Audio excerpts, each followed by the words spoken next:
suspect vehicle was described as an older model silver Dodge Durango. The suspect vehicle had driven slowly through the lot, then came back about 5 minutes later and parked next to a truck and trailer, and it sounded like power tools were being used. A friend of the witness started walking towards where the males were, at which time they left the area at a high rate of speed.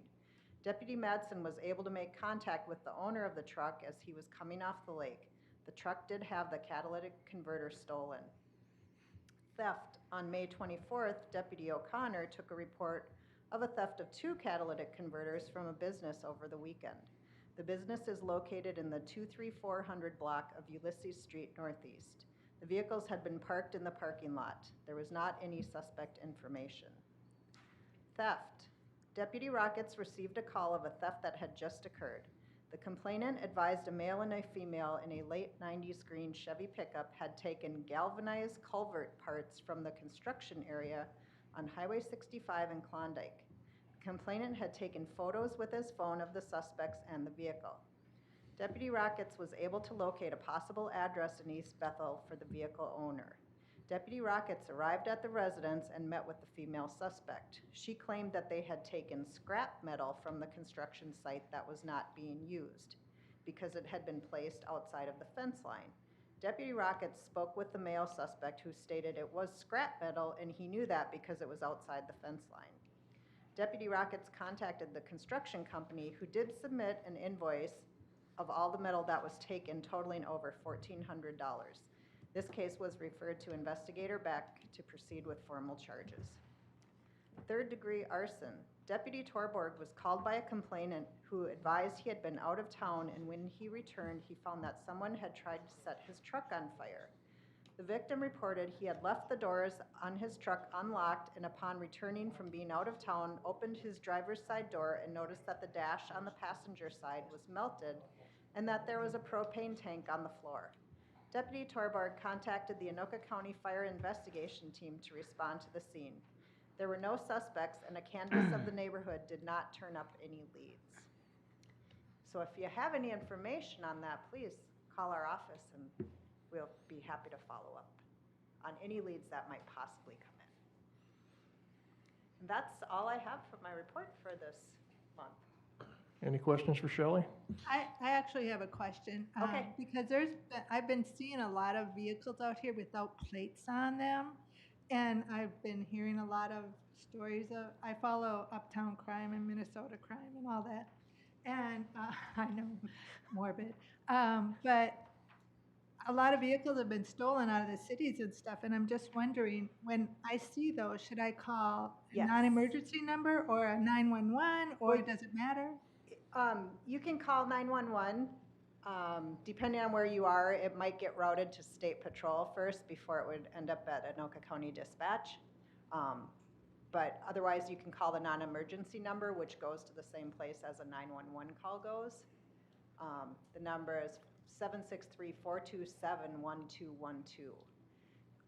But if you do see vehicles running around without license plates, please call and give a description, and because we need to check out why they don't have license plates. And especially now that Minnesota, their licensing bureau, or the DVS, has come up with a temporary plate that actually goes on the outside of the car. So there shouldn't be vehicles running around without license plates. Thank you. Mm-hmm.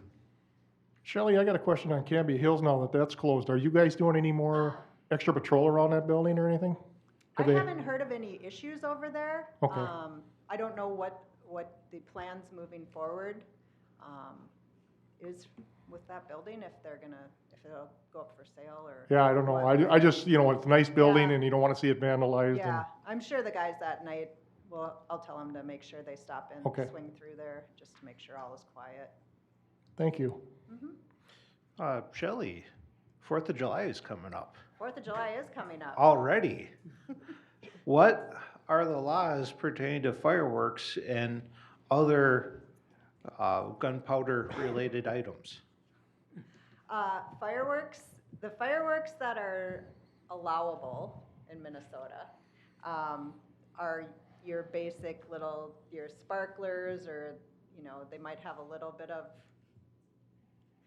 oomph to them, but not the ones that go up into the sky and put out 5,000 different watts of color and sounds, mega booms, those things. M80s are illegal.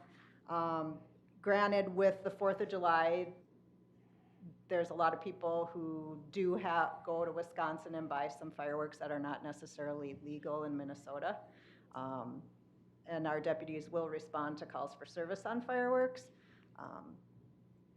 But sometimes it's hard to find them, and by the time we get there, you know, they've used all their fireworks up. So the bottle rockets and that kind of stuff, that's all illegal fireworks to use in Minnesota.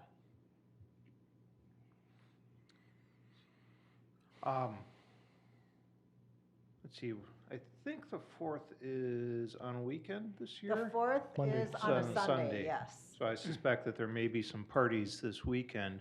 I would Will- imagine, well, I know just as of last weekend, like we were talking before the meeting, that we had fireworks going off in my neighborhood area.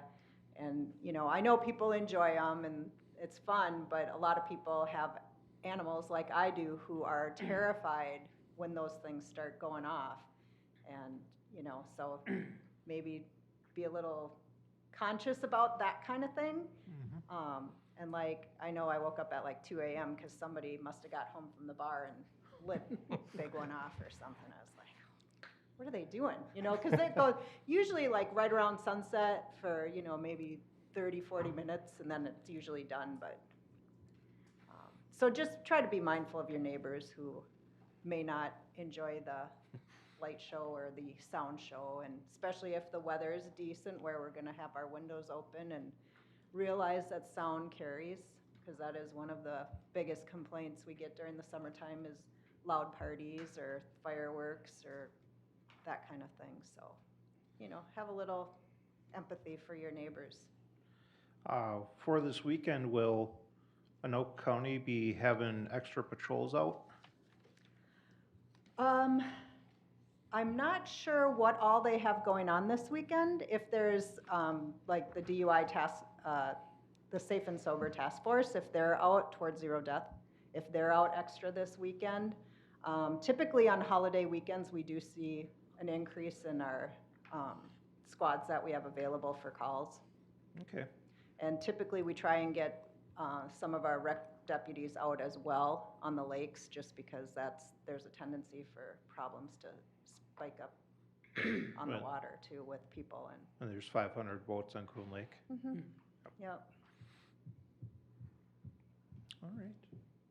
Anybody else? Thank you, Shelley. Thank you. Have a good night. Yep. You too. Next is Fire Chief Mark Descharm.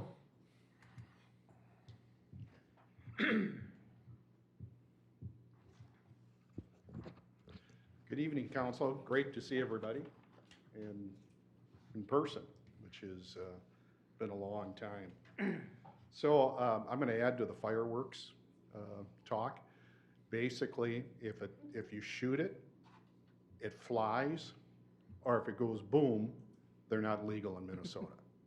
So what's legal in Minnesota is actually, like Commander Orlando said, was the fountains is what we call it. And that's really about it, and sparklers. But remember, those sparklers get really, really hot. And a lot of people let their little children play with those, and I've seen just some nasty burns. So, you know, please be careful.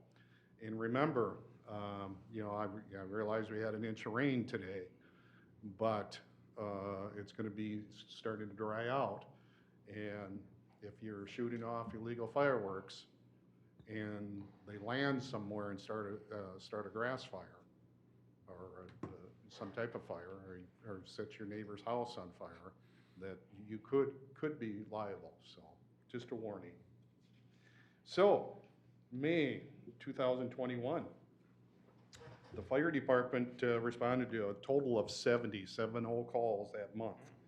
50 of those were medical related. There were 3 vehicle crashes. We had 3 alarms. 4 calls were related to illegal burning or smoke in the area. There were 3 fires that we had, And then there was a couple mutual aid house fires that we went to. So as of right now, today, the fire department has responded to 403 calls for the year. So we're running about 15% ahead, not quite 20%, but 15 to 20% ahead of last year.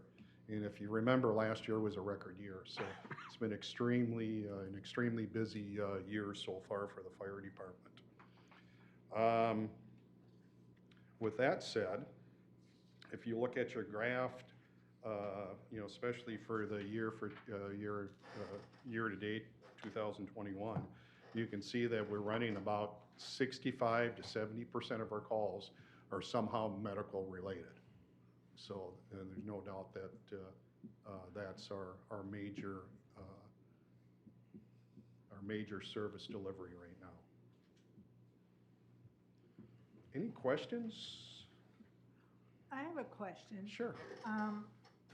Do the surrounding cities, are they similar? Do you know if most of their calls are medical too, or do they have Yeah. contract ambulance? Yeah, those, talking to, the other fire chiefs of our neighboring cities, everybody's experiencing increase of calls.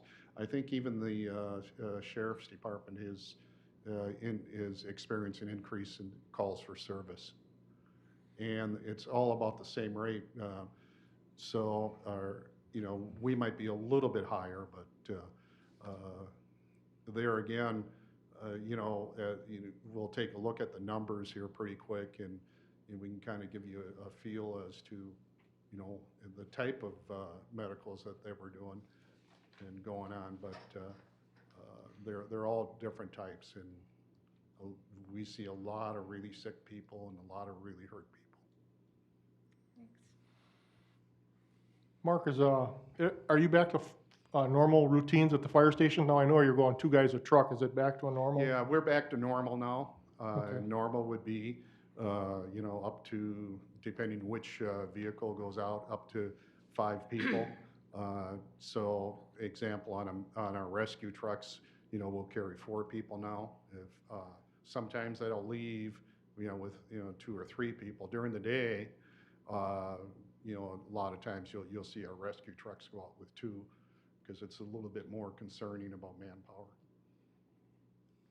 And then my last question is this new variant that's out, are you kind of watching this one at all? I see they Yeah. said people that have been vaccinated should start wearing masks, Yeah, and they're getting back into these, We're watching that. We're watching, we've watched the numbers in Anoka County specifically, and and also East Bethel, of course, through, the past 15, 16 months. And we're watching this.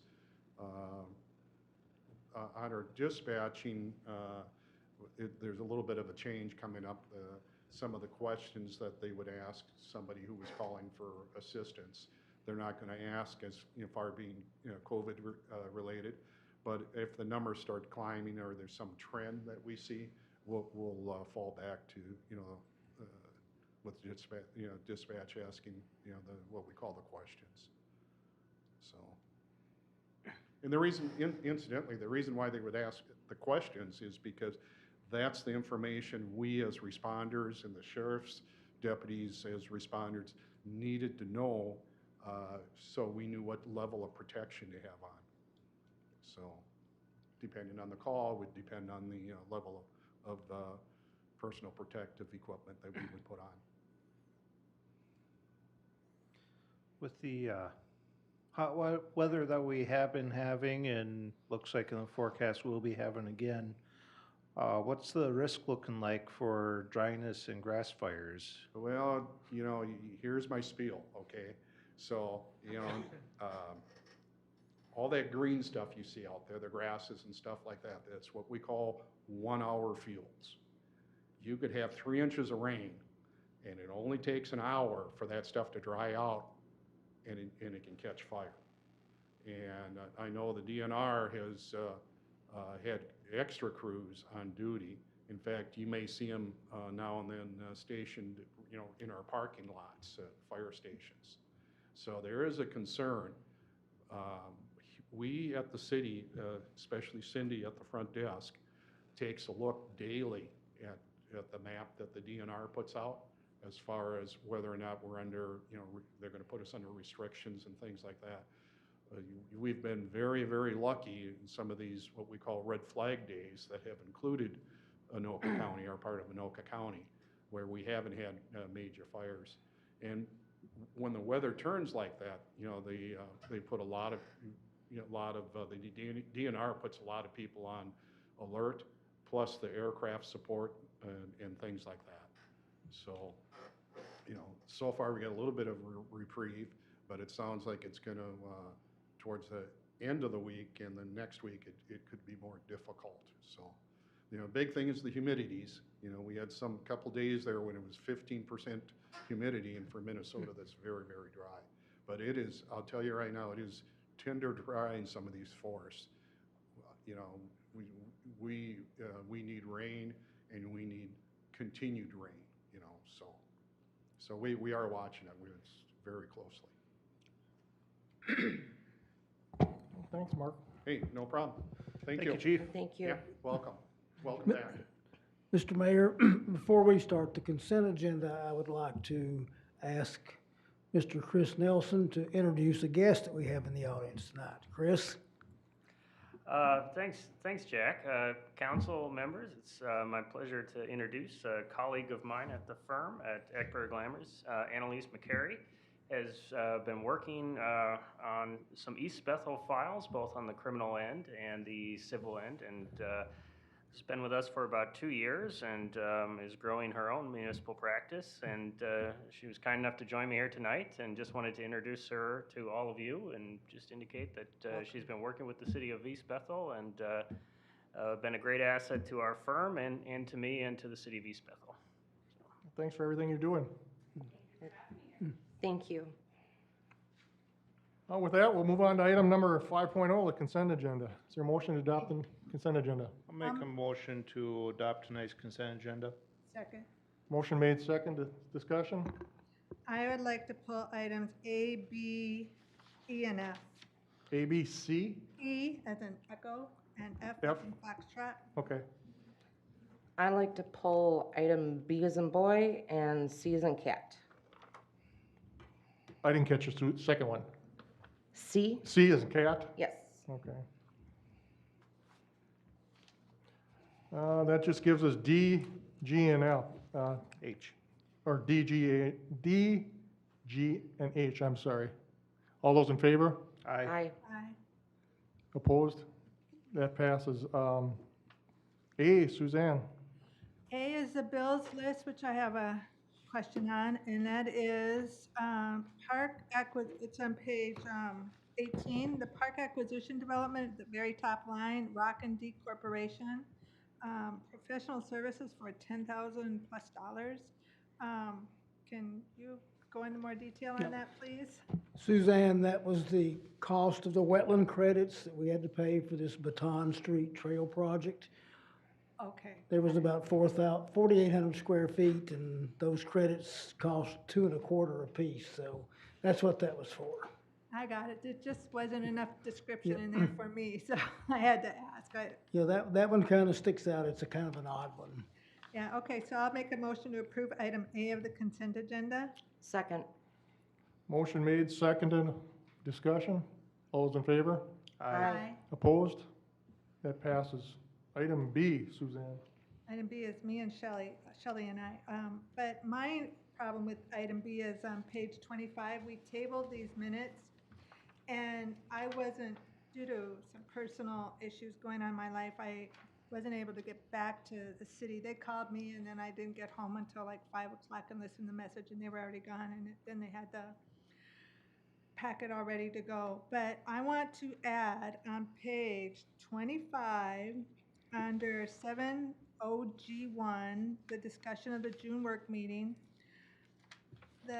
probably the end of the second paragraph, after I responded that I talked to the city administrator, I wanted to say that Urkel stated that no action should be taken on the shipping container violation until this issue is discussed at the work meetings. And that's all I have. I'll make a motion to approve item, no. Shelley has to make, add something. Yeah, Shelley, you got item B too? Actually, my item B goes with item C. Okay. So I'll make a motion to approve item B now? Or? Your we wait portion of until- your portion of item B? I'm finished with item B. She's done with A, so B. Okay. The thing I have with that is we tabled the May 24th meeting minutes due to, I had questions about what was said.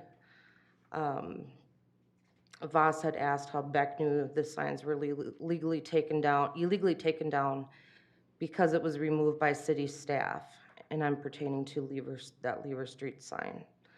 He asked why this illegally taken down. He noted the sign was knocked down by someone driving into it. So we tabled those minutes so we could review the tape. Because at the last meeting, on the June 24th meeting, Voss stated he believed the second sentence was incorrect, and he would not have said that. I have it on tape that he indeed did say both. So what I'm asking for is clarification on, did city staff remove it, which I've looked into, and no staff has recognition or had any job.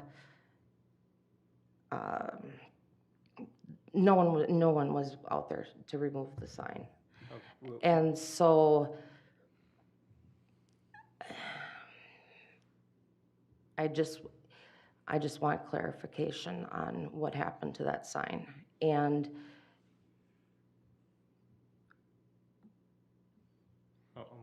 with respect, this is a review of the minutes. oh, Or clarification of the minutes, any typos, questions about the minutes. Perhaps your council report would be a time to bring that up, oh, sure. not to interject or anything. Oh, but- that's fine. I'm good. So somebody you made a motion to approve B? I made a motion to approve B. Is there a second? Second. Motion made, second, discussion. All those in favor? Aye. Aye. That's approved. Shelley, item C. I'd like to make a motion to leave item C as is. To approve item C. Approve item C. Second. Motion made, seconded, discussion on item C. All those in favor? Aye. That's opposed, nobody, that's approved. Item E, Suzanne. Okay, I have a problem with getting rid of a plow truck and then purchasing a plow truck, just because they're old and, what page was this on?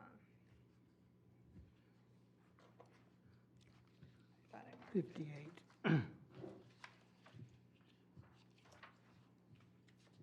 Because I have questions on it. So,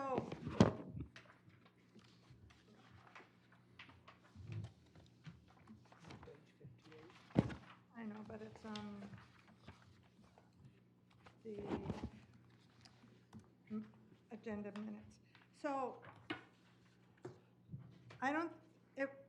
if we're using right now the 2008 single axle truck as a backup, and we're gonna sell that, and then we wanna purchase a new one, let me ask you some questions. How often is the 2010 down?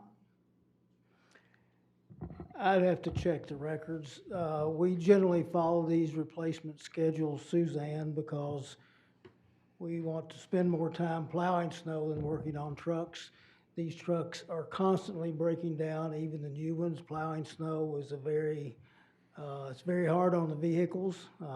The 2008 one is 13 years old. It's time to trade. Actually, it's gone over a year. We did decide to use it as a backup. That's kind of going to be our policy in case one of the others goes down. We want to go ahead and place the order for the 2010 because these truck orders are a year to year and a half out. So if we order it now, it'll be 2023 before we get it. There wouldn't be any payment due until next year. So the 2010 is starting to show some age, and, you know, if we don't replace it soon, we'll spend as much time on the shop working on it during a snow event as we will out plowing snow. It's really reached the end of its serviceable life to give us good, dependable reliability as a vehicle for snow removal, and we are recommending that council approve the purchase of this 2022 truck because we have to order it now if we want to get it in 2023. And the one that we're trying to purchase is like, it seems to be like a top of the line with all the bells and whistles. Do we really need that? How many miles of road do we plow every year?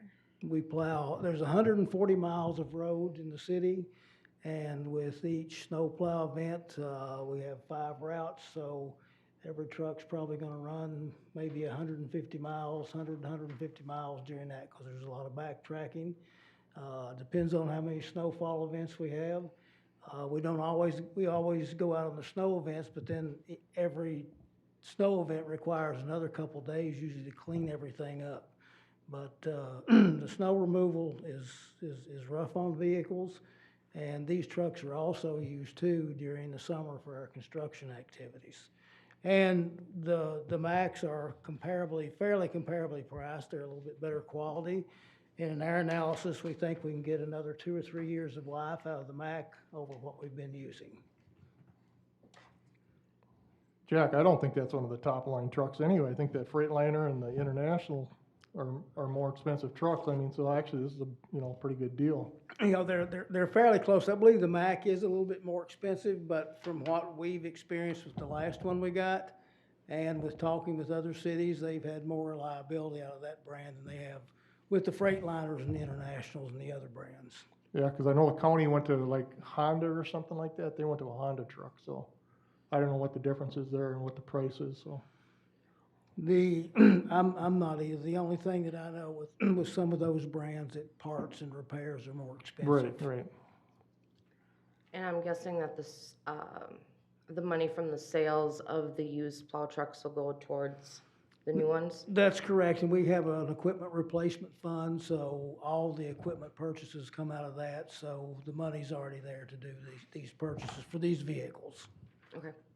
So is this 2 vehicles that are being purchased, one for 119, or is one a vehicle and one parts for a vehicle? No, it's one vehicle, but we're going to sell the 2008 truck on the Minnesota min bid site, and that money will go toward the replacement of this 2010 truck. The 2010 truck will then be kept for another year as a backup, or until the next truck comes up for a purchase. So, but explain, there's the 2023 Matt Granite thing on here, and then there's the Toastmaster truck equipment, Townmaster truck equipment. The truck equipment is for the bed and the blades and the underbody stuff, the lights. So it's not, you have to make 2 different purchases. You can't just buy a truck with all the No. parts to it. Gotta go to 2 different You have to places. buy the chassis from Yep. one manufacturer, then you have to send it to another to get it all out. For the lights and all that stuff's gotta go somewhere else, yeah. That's just craziness. Well, unfortunately, that's the way it works. So what happens if this doesn't get approved tonight? You bring it back next year, or? Well, we'll bring it back when you're ready to consider it. But I think it would be in our best interest to approve this tonight because since COVID, everything has been out of balance. The supply chains are disrupted. And if we have to order a truck now and wait 18 months for delivery, what's gonna happen if things don't get settled back out when we need the truck and it's still another year and a half out? And believe me, you're gonna hear about it with 4 trucks. If they don't get plowed, you're gonna hear about it. So how much do you think you'll get for the one that you're selling in item E? We're estimating we'll get approximately $20,000 for it. Okay, I'll make a motion to approve item E on the consent agenda. A second. Motion made, seconded, discussion. All those in favor? Aye. Opposed? That passes. And then item F, Suzanne. Item F, I'm torn on this one. I'll make a motion to approve item F on the consent agenda. A second. Item F, motion made, seconded. All those in favor? Aye. Aye. Aye. Opposed? That passes. No new business, and we'll go to the department reports, Jack. Thank you, Mr. Mayor. The East Bethel, this is a street naming for the Trunk Highway 65 East Service Road project. The East Bethel City Council discussed the naming of 186th Avenue and Viking Boulevard Service Road at their June 14th, 2021 council meeting. City Council's consensus was that the street have but one name and table decision on this matter until staff received input from the Economic Development Authority, Parks and Planning Commission members for their comments. The three options reviewed were keep the construction plan name, which was the name assigned for the construction plans to MnDOT and assumes the street would be Davenport Street at the intersection with Viking Boulevard and then would change to Baltimore Street south of the roundabout as shown in Exhibit 1 in your packet. It is anticipated that this street would eventually be extended to the south to the intersection of Baltimore Street and Briarwood Lane. The main issue with this alternative is naming of streets within the future developments that will be adjacent to the frontage road. For example, it is very likely that an interior development street could align with Davenport grid line. However, there would already be a street named Davenport to the west of the future street. This is shown in the exhibit you see on the screen. The city usually names its street based on a grid system. Streets are north and south, avenues are east and west. The grid portion of this would fall between Davenport and Aberdeen Street. One of the problems with using this type of system with a road that's not a straight line is that the street can change names several times in its alignment, which can cause quite a bit of a confusion to drivers and especially to things on emergency response. The second option is one which I just mentioned. It's follow the Anoka County grid system. And the second attachment shows what that would be. The frontage road would start out as Davenport Street at Viking Boulevard, and going south, the name would change to Aberdeen, which is the blue line, and then to Baltimore, which is the yellow indicated street here. This method, as I previously stated, can be confusing to drivers since the street changes names 3 times along the same alignment within a short distance. We have several situations in the city where this occurs. The other option is to select one name for the street. This name can continue with the frontage road extension as it continues to the north and south.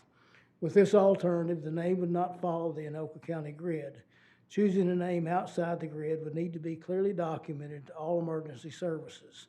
It is recommended if this method is used, then the name, if it follows the grid, should be consistent with the grid, or another name assigned that would be continuous with future extensions.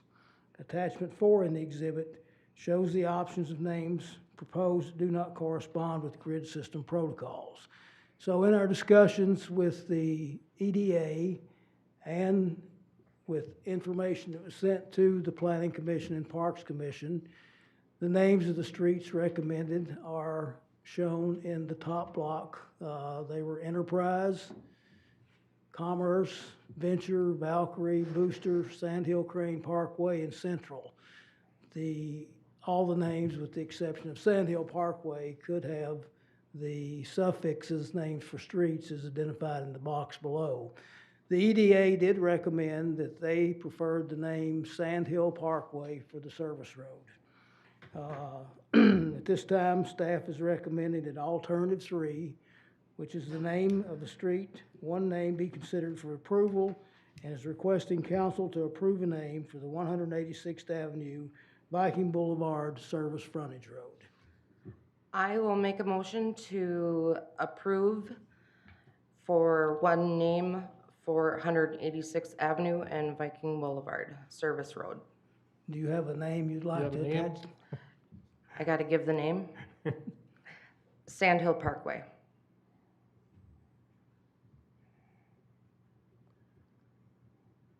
Motion made, is there a second?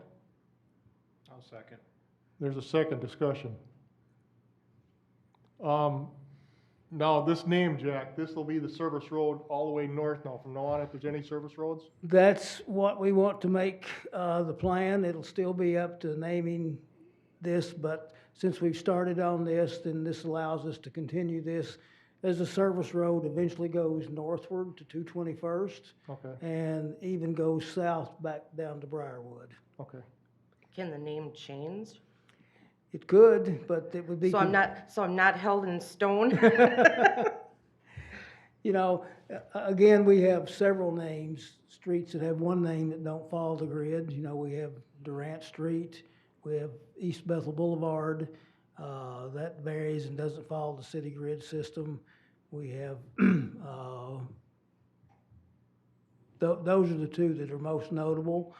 But, I think it makes good sense because a lot of streets where it meanders and does vary from the grid lines, it can be very confusing. A good example is when you turn north off of Viking Boulevard onto Jackson Street. It's Jackson Street, and then it goes east and becomes 194th Avenue, and then it goes north and becomes Polk Street.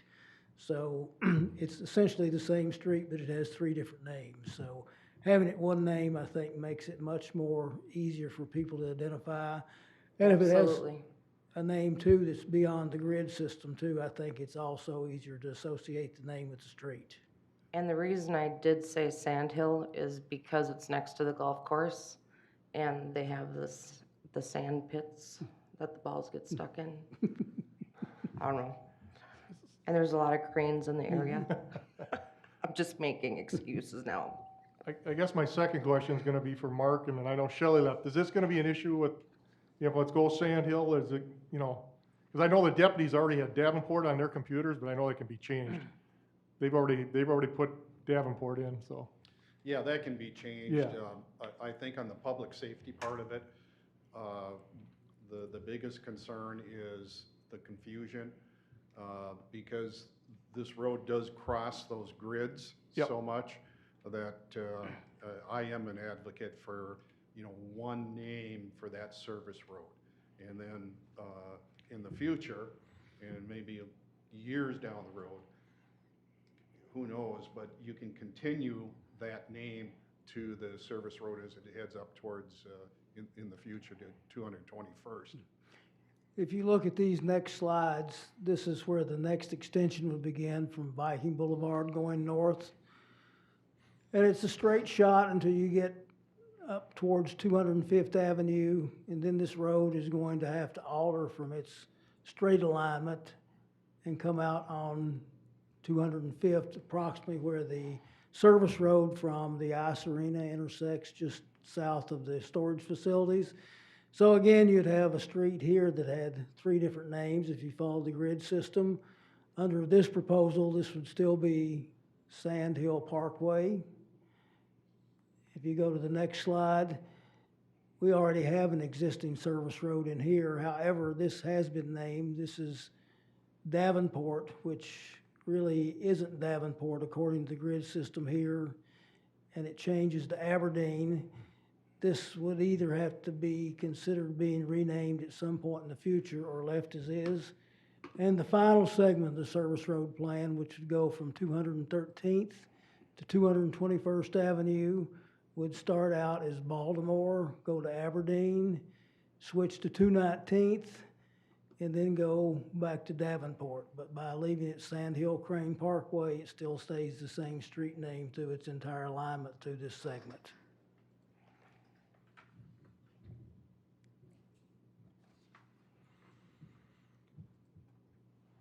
Any other questions?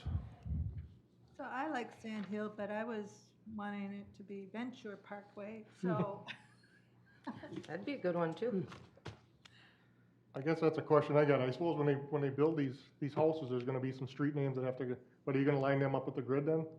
Those would probably be lined up with the grid. Okay, And that's why we want to get away from Davenport, Okay. because Davenport, where it intersects with Viking Boulevard, Right. really isn't on the grid.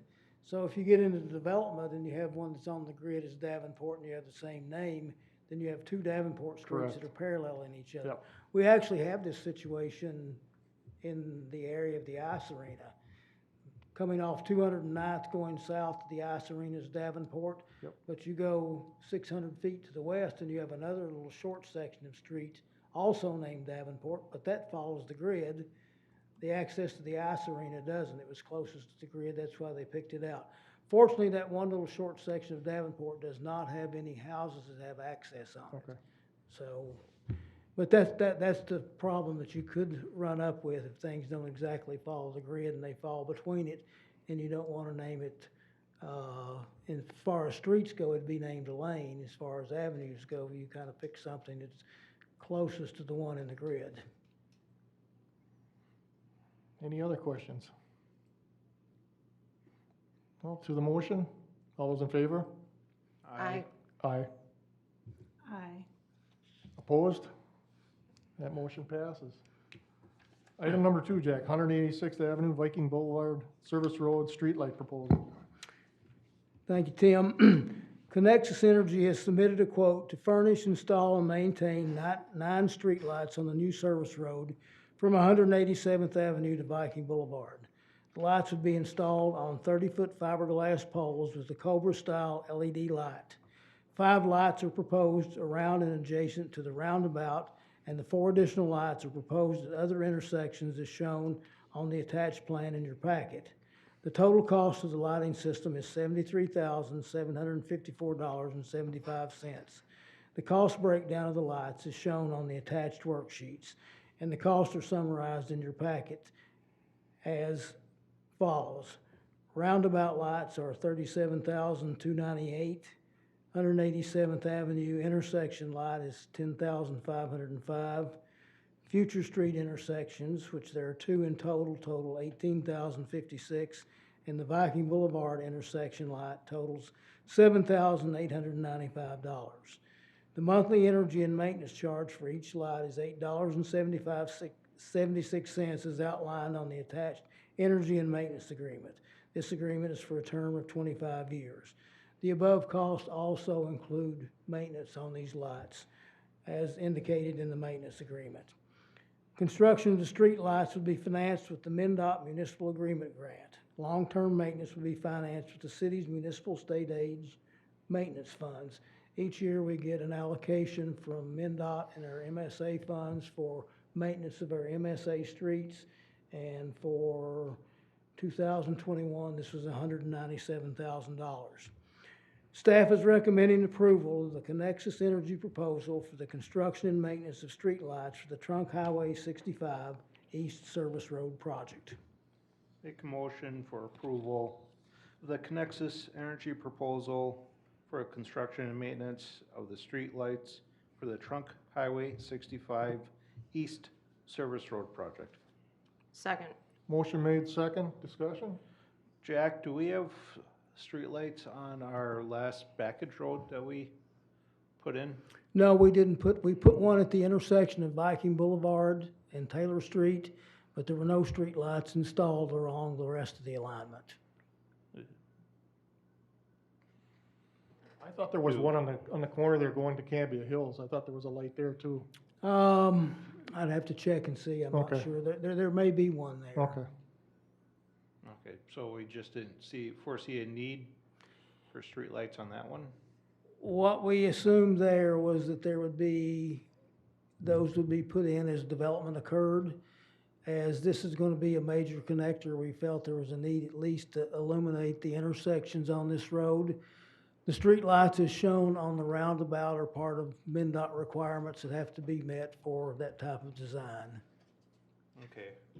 I assume these will be strictly downcast lights, so to eliminate light pollution? That's correct. That's why we went with that Cobra style head. It gives better illumination and it's all downward lighting. Okay, and I assume that they are LED lights? That's Yep. correct. LED light, okay. Look at my next page. Yeah. Any other questions? Well, to the motion, all those in favor? Aye. Aye. Opposed? That motion passes. July 6th, 2021 work meeting agenda.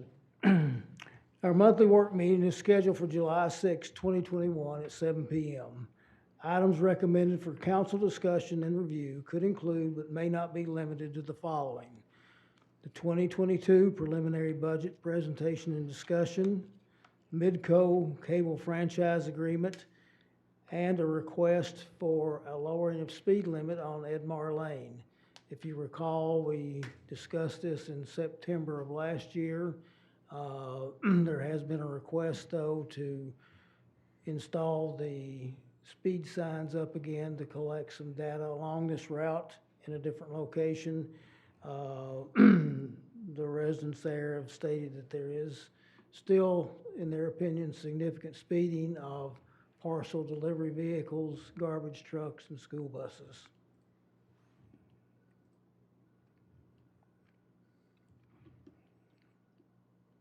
I'm gonna need a motion for this, or if there's anything else that wanna, Yeah. I'll make a motion to approve a work meeting agenda with these 3 items as presented. Second. motion made second, discussion. I'd like to add the 2 items that I wanted last month, and that would be a discussion of Gratitude Farms. I would like to have the business owner defend some of the accusations that I keep hearing about. And That's really not a purpose of a work meeting. well, I'd like to discuss how that can happen. Well, I think if you want to discuss Gratitude Farms, we just really need to review what the contract is, and then we can come up with something like that if you want to present that in another meeting. But generally, we don't, this isn't a meeting to have somebody defend what an approved IUP is, but we can certainly present this as what the contract is, what our experience has been with them to date, and you can ask any questions, and we can take it from there. All right, I'll talk to you about it in the coming week. The other thing I wanted to discuss is that the ordinance regarding shipping containers. It was requested that you talk with Jack about these items before we bring to work meeting. Have you done that? No. But I want to bring up discuss the ordinances at the work meeting. We need an amendment to the, for those, we've already made a motion for the 3. You wanna make an amendment to add these to the agenda? I'll make a motion to amend the motion for the work meeting to add the ordinance that covers shipping containers. I'll second. Motion made second. What- Discussion. What is the motion again? She made a motion to put on shipping containers, the ordinance for shipping containers. And not Gratitude Farms? No. Okay, No. all We're right. going to discuss Okay, yeah, that. yeah. Is there any other discussion? All those in favor to the amendment? Aye. Aye. Aye. Opposed? That passes. And back to the original motion. All those in favor? Aye. Opposed? That passes. Staff report. Mr. Davis. Thank you, Tim. I just want to remind everybody that due to a year of absence because of COVID, the National Night to Unite is scheduled for August the 3rd. If anybody has any interest in having a block party for their neighborhood, you can contact Laura Landis at the Anoka County Sheriff's Office or contact City Hall and we'll give you her information or submit that to her. Also, Klondike Drive will receive an application of magnesium chloride this Thursday, which will help address some of the severe dust situations that they had back in the latter part of May, early part of June. Also, in reference to Klondike, as far as the RCI, Klondike will be closed on access from Highway 65 beginning July the 5th for 2 weeks so they can complete those intersection approaches. MnDOT is supposed to contact all the business owners on the east side of Klondike to notify them and also to provide alternative detour directions that are clear and easy to follow, because those using the east side will have to detour to East Bethel Boulevard to access that for a period of 2 weeks. I've talked to a couple of the property owners and let them know, but MnDOT's in the process of following up with them. Those were gonna be closed anyway, but they were gonna be alternated, so it didn't really make much sense to alternate them, just close them both at once and get it done and get that project finished maybe 2 weeks faster. The Baton Trail project has commenced. This is the trail that's started from the subdivision at the end of Baton and 229th.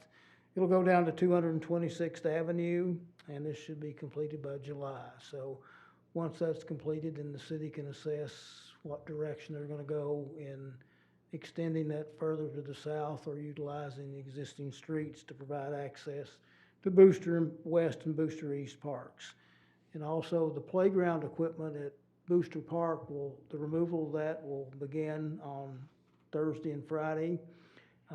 And the new playground equipment will be installed and ready to go by Booster Day. That's all I have. I see we've had some vandalism already in the park with the porta potties and things like that. I mean, I'm sure that's an ongoing issue, Yeah. but, so, okay. When you get the maps for the detour, can I get a couple? Because I want to drop one off at Disc Golf and Sure Beaverbrook. can. Because I know a lot of guys Yeah. come in off 65. Thank you. Is that it? That's it. Okay, Suzanne? All right, I am going to address an email that we all received recently. First thing I want to say about that email is I find it interesting that this formal council member would prefer I forfeit my freedom of speech, which is my First Amendment right. Second, as a highly decorated, honorably discharged Master Sergeant with 21 years in the military, I actually have the duty to speak out and criticize anyone that I think is doing anything detrimental to our military, even if it's an officer.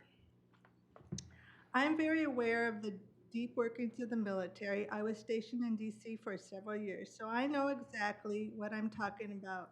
And what I posted was true, and there is evidence to prove it. And I'm not going to retract it as they requested. I'm not going to apologize. Now, this critic of mine is welcome to tell me how they have served and sacrificed for their country. That said, let's not forget our party in the park on July 17th. It will be a scaled-back event, but it's going to be a lot of fun. So let's go out there and have some fun and meet each other. That's all I have. Shelley? We haven't met, so I don't have anything, sorry. Brian? We had an EDA meeting, 21st, not a whole lot was on it. Discussion for the street name, of course, we had tonight, and we had a Cambia Hills report, essentially adding to what we've already heard, that the company, or the building, has been put in possession to another company that will maintain it and seek new use for it. And when I say new use, it will more than likely be a similar use, because they've determined that the building is so specialized that to retrofit a whole lot would just cost too much. So they're looking for a similar new use for currently, and the city was in a meeting with them, and they hopefully sound like a good company that they would like to carry on, being a good steward of the community, a good neighbor to East Bethel, and East Bethel has offered any help that we can give them to make use of that building. So, do you have anything to add on that meeting they had with the company, Jack? Just one thing, what Brian's referring to is, this is financial advisors to the Board of Trustees for Canby Hills and the bondholders, and it's about to go into receivership. This company will likely be named receivers for that, and they indicated that they would work with us, keep us in the loop. We requested the meeting so we could notify them that, please keep us updated. I actually have a meeting with one of their partners on Wednesday to go over a couple things. One of the things that was totally emphasized was keeping the building up while this whole mess was straightened out. They will have some people there during the day, and at other times as needed.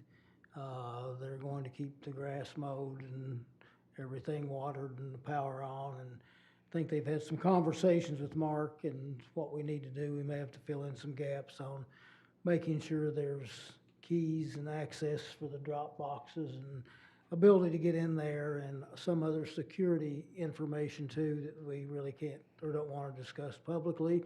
But the building will be secured and maintained during this process of getting the financials sorted out. And as Brian said, the consensus of all in the discussion was using this building for another purpose is highly unlikely because of its specialized design, and that there's going to be work done both on the financial level and probably the political level to try to find some other provider to lease or purchase the facility to provide the same service or Well, similar service. There's one thing you might want to touch on too. I've had some questions. How much money has East Bethel gone into it? And we do not have any money into that building. So I mean, if you want to say something about that. Yeah, we don't have any money directly in it. We did extend water and sewer service along that street and paved the street.